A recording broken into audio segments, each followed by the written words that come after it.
Bonjour à tous les cryptomaniacs, j'espère que vous allez très bien. Aujourd'hui, je vais vous parler d'une ICO, celle de Ubicoin et de sa plateforme Ubicoin Market.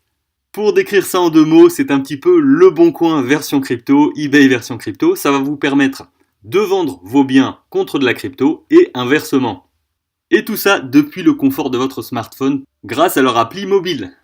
Je tiens à vous rappeler comme d'habitude que les ICO sont des investissements à risque, faites donc vos propres recherches personnelles, ici ce n'est qu'une présentation, en aucun cas une recommandation d'investissement. Cette vidéo est sponsorisée, mais je n'ai pas de lien affilié. Les liens en description sont ceux de Ubicoin. Le projet de Ubicoin n'est pas une révolution en soi, mais je le trouve plutôt cool, parce qu'on a besoin d'applications qui nous permettent d'utiliser nos cryptos dans la vie réelle. On va pouvoir vendre nos objets, on va pouvoir acheter des objets, ça va permettre aux utilisateurs une méthode alternative pour se procurer des cryptos. Si vous n'avez pas envie de miner ou que vous n'avez pas envie d'utiliser les plateformes d'échange, eh bien vous pourrez utiliser votre téléphone portable et la plateforme Ubicoin Market. Ubicoin dispose déjà d'un MVP, d'un produit de démonstration avec une interface très bien faite. Et c'est quelque chose d'important parce qu'il faut que ce soit simple à utiliser, aussi instinctif que les applications traditionnelles. Je ne sais pas si vous avez déjà essayé d'utiliser OpenBazaar qui fonctionne un petit peu sur le même système, mais ça ne fonctionne pas sur portable, il faut télécharger une application sur son ordinateur et ce n'est pas encore le top à utiliser. L'équipe derrière Ubicoin n'en est pas à son coup d'essai, ils ont réalisé 3 applications qui ont plutôt bien marché, Naviphone, Utalk, mais surtout Ubank, qui est une application qui permet d'enregistrer ses cartes de paiement et d'utiliser son téléphone pour payer.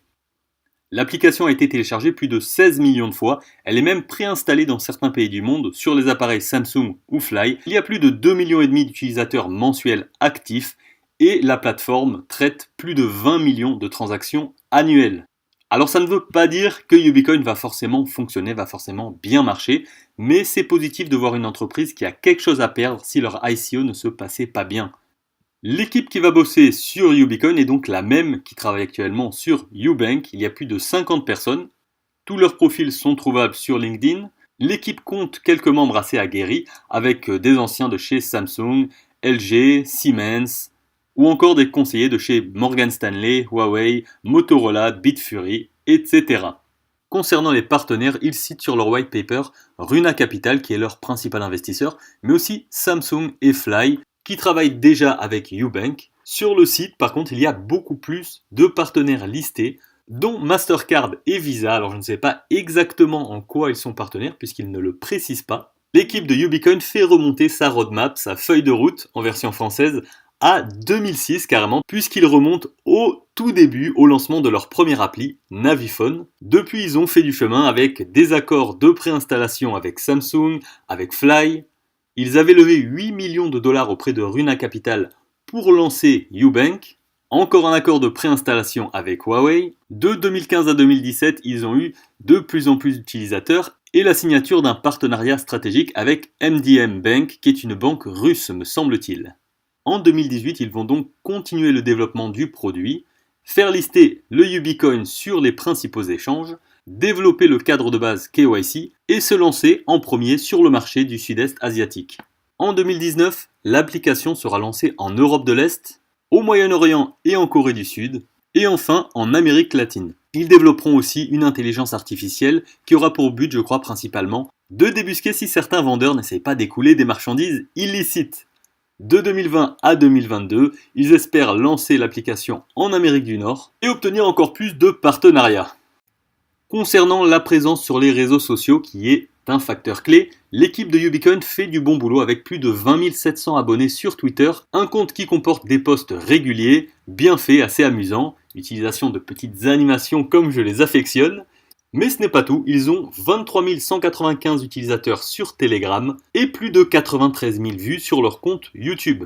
Alors bien sûr, la présence sur les réseaux sociaux, ça ne fait pas tout, mais c'est quand même très important le marketing, la visibilité d'une ICO. Bien sûr, on aimerait voir une plateforme plus décentralisée, mais je pense que pour l'instant, une grosse machine marketing, c'est important pour montrer aux gens que les applications sont utilisables et attirer un nouveau public. Concernant le token, le Ubicoin, il va être tout simplement utilisé comme monnaie sur la plateforme Ubicoin Markets. Les prix seront donc indiqués en Ubicoin, mais aussi en dollars, pour permettre de garder une référence. Les ventes seront gérées et sécurisées par l'utilisation de smart contracts et la plateforme gagnera de l'argent en prélevant une petite commission sur les transactions, mais aussi en proposant de mettre son annonce en avant comme sur Le Bon Coin ou encore sur eBay. Le UBcoin est un token ERC20 qui utilise donc la blockchain d'Ethereum. Il y aura une quantité maximale d'1,5 milliard d'UBC. C'est beaucoup, mais c'est aussi compréhensible par rapport à l'utilisation qu'ils veulent en faire. Et bien sûr, aucun nouveau token ne sera créé après la fin de l'ICO. L'ICO a déjà commencé et se terminera mi-juillet, me semble-t-il. Elle bénéficie de scores sur les sites de listing d'ICO plutôt corrects. Sur ICO Bench, le plus célèbre, UBcoin a obtenu une note de 4 sur 5. Sur Track ICO, par contre, ils ont eu 4,8, c'est beaucoup plus élevé. Et personnellement, je me fie plutôt à ICO Bench. Enfin, ICO Rating considère cette ICO comme peu risqué. Toute proportion gardée, bien sûr, puisqu'une ICO peu risquée reste quand même un investissement à risque. Alors, est-ce qu'on peut penser que UBcoin et la plateforme UBcoin Market vont cartonner? Eh bien, c'est difficile de le dire. Je ne sais pas personnellement. Je pense qu'il va y avoir de la concurrence. Mais je pense quand même que UBcoin est un bon projet puisque j'aime les projets qui permettent la démocratisation des cryptos, l'utilisation des cryptos dans le monde réel, et là c'en est clairement un. Ce que j'aurais aimé voir, c'est la possibilité d'utiliser n'importe quelle crypto de notre choix. Bon, bien sûr, on connaît tous les règles du jeu, ils ont créé la crypto et ils ne s'en cachent pas pour financer le développement de leur plateforme parce que c'est très coûteux d'entretenir une équipe, c'est vrai. Je vous rappelle d'être prudent quant à vos investissements et de ne pas investir si vous avez le moindre doute, je le dis toujours. Voilà pour moi, c'est fini pour aujourd'hui. Je vous envoie un petit bisou, je vous dis à très bientôt les cryptomaniacs, je vous revois mercredi pour le crypto bref habituel. N'oubliez pas de participer au tirage au sort, à très bientôt tous les cryptomaniacs.